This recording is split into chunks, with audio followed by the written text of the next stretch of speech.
सगळं काही ठरल्यासारखं वाटत होतं. शरद पवार सत्तेत जाणार, दोन्ही राष्ट्रवादी एकत्र येणार आणि महाराष्ट्राच्या राजकारणात नवं समीकरण तयार होणार.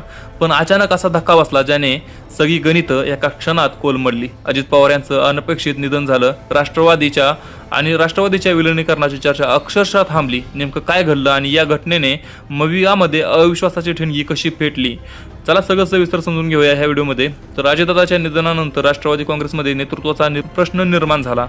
सूत्र गेली सुनील तटकरे आणि प्रफुल्ल पटेल यांच्या हातात. या नव्या नेतृत्वाने एकदम स्पष्ट भूमिका घेतली, विलीनीकरण होणार नाही.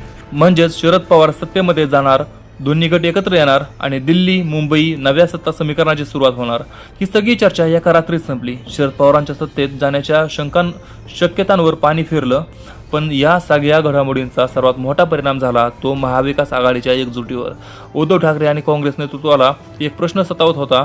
जर शरद पवार उद्या सत्तेमध्ये जाणार होते तर आज आपण त्यांच्यावर पूर्ण विश्वास ठेवायचा का? जो पक्ष कधीही भूमिका बदलू शकतो त्याला राज्यसभेची एकमेव आणि हक्काची जागा द्यायची का? हा प्रश्न आता उघडपणे विचारला जाऊ लागला. काँग्रेसकडून रमेश चेन्नीताला यांनी ठाकरेंसमोर स्पष्ट शब्दांमध्ये भूमिका मांडली. राज्यसभेची जागा काँग्रेसकडे अत्यावश्यक आहे. दिल्लीतील विरोधी पक्षनेते टिकवण्यासाठी ती गरजेची आहे.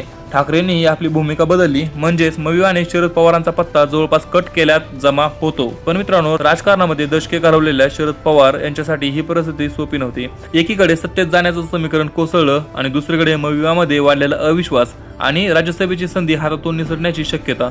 हा त्यांच्या राजकीय कारकिर्दीतील मोठा धक्का मानला जातो. पण मित्रांनो, शरद पवार हे इतक्या सहजासहजी हार मानणाऱ्यांपैकी नाहीत.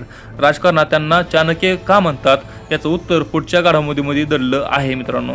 तर यांनी असा एक डाव टाकला, असा एक शब्द दिला ज्यामुळे थेट मातोश्रीला आपला निर्णय बदलण्याचा विचार करावा लागला. तो शब्द नेमका काय होता आणि मवियामध्ये पुन्हा विश्वासाचं वातावरण निर्माण होणार का, हे सगळं पाहूयात आपण पुढच्या भागामध्ये. त्यामुळे मित्रांनो, जर हा व्हिडिओ आवडला असेल तर व्हिडिओला लाईक, चॅनलला सबस्क्राईब करायला विसरू नका. आपण व्हिडिओ पुढच्या व्हिडिओमध्ये. तोपर्यंत जय हिंद, जय महाराष्ट्र.